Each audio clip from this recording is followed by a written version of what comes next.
selain dikenal sebagai doa memohon pertolongan kepada Allah Subhanahu wa taala di tengah kesulitan, sempitnya hati, kegelisahan atau kecemasan, ternyata doa Nabi Yunus alaihissalam yang memiliki keutamaan yang sangat luar biasa sebagai doa memohon meninggal dalam keadaan syahid. Masya Allah, husnul khatimah bapak-bapak ya, para jemaah sekalian, dan meminta kesembuhan dari segala macam penyakit. Masya Allah, subhanallah. Kita sedikit murajaah ya bapak-bapak jemaah sekalian yang dirahmati Allah, mengulang tentang al-kisah yang diabadikan dalam Al-Quranul Karim, yaitu tentang kisahnya Nabi Yunus alaihissalam. Kala itu Nabi Yunus alaihissalam ditelan oleh ikan besar dan berada di dalam perutnya ikan besar itu selama berhari-hari, berpuasa mungkin tidak makan, tidak minum, dengan kondisi di dalam ikan besar itu gelap tanpa pencahayaan. Ya, tapi dengan biidnillah, dengan izin dan ridho Allah dan atas kuasa Allah Subhanahu wa taala, ikan besar itu sama sekali tidak meremukkan tulang Nabi Yunus alaihissalam. Masya Allah, mungkin tidak mematikan juga ya.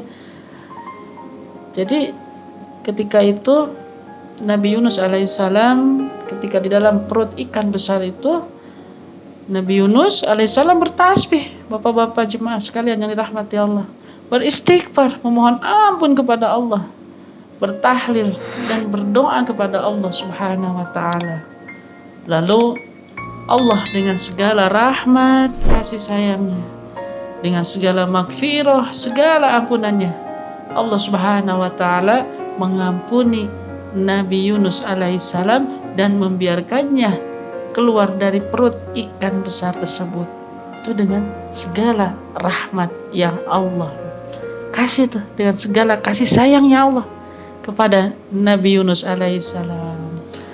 Adapun doa Nabi Yunus alaihissalam yang diabadikan dalam Al-Quranul Karim itu dalam Quran surah Al-Anbiya ayat 87. Ini potongan suratnya ya. A'udzubillahi minasyaitonirrajim. Bismillahirrahmanirrahim. La ilaha illa anta subhanaka inni kuntu minadh dhalimin.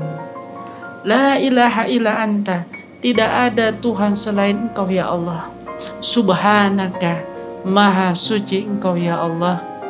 Inni kuntu minadh dhalimin, sungguh aku termasuk orang-orang yang zalim.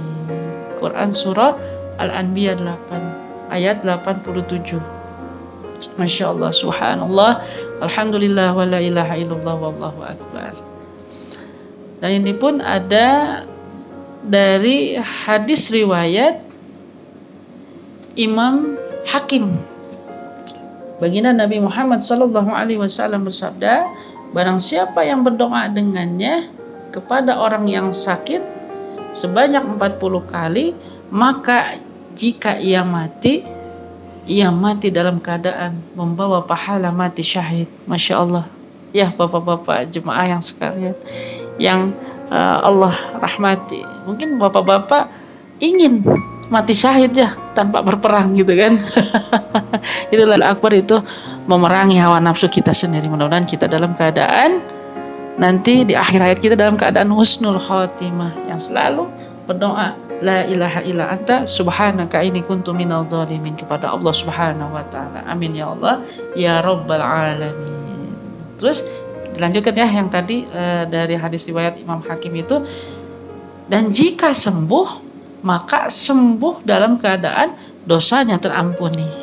Subhanallah. Jadi dalam kajian sehat sebelumnya pun, ketika kita dalam keadaan sakit dengan ikhlas dan ridho kepada Allah Subhanahu wa taala, bertawakal, maka sakitnya kita itu sebagai penggugur dosa-dosa kita.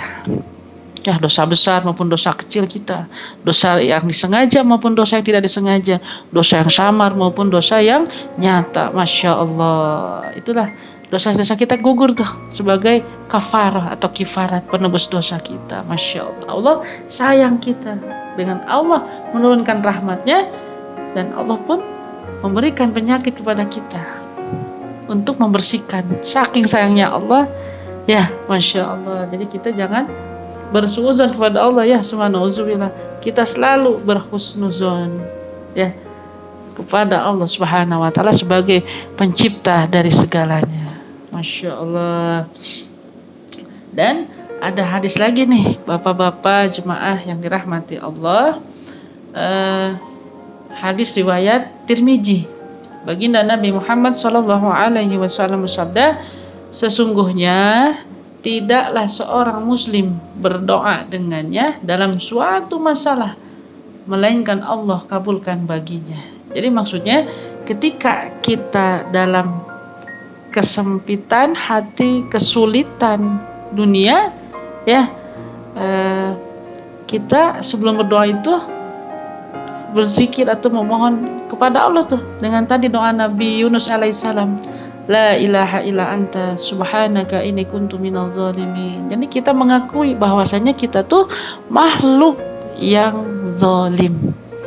Ketika kita mengakui kita sebagai makhluk yang zalim, semoga Allah yang tadi menurunkan maghfirahnya, itu ampunannya kepada Nabi Yunus alaihissalam ketika di dalam perut ikan besar, menurunkan rahmatnya, kasih sayangnya. Masya Allah. Jadi kita sebelum berdoa, kita berdoa dulu tuh dengan tadi surah Al-Anbiya ayat 87, ya, la ilaha illa anta subhanaka inni kuntu minal zalimin. Barulah kita berdoa yang selanjutnya. Masya Allah, subhanallah, alhamdulillah, wa la ilaha illallah, wallahu akbar. Mudah-mudahan dengan doa Nabi Yunus ini kita dapat mengambil pelajaran yang sangat berharga tentang kita memohon ampun yang sungguh-sungguh kepada Allah Subhanahu wa taala, mengharap rahmatnya itu kasih sayangnya Allah. Ya, Bapak-bapak jemaah sekalian yang dirahmati Allah Subhanallah.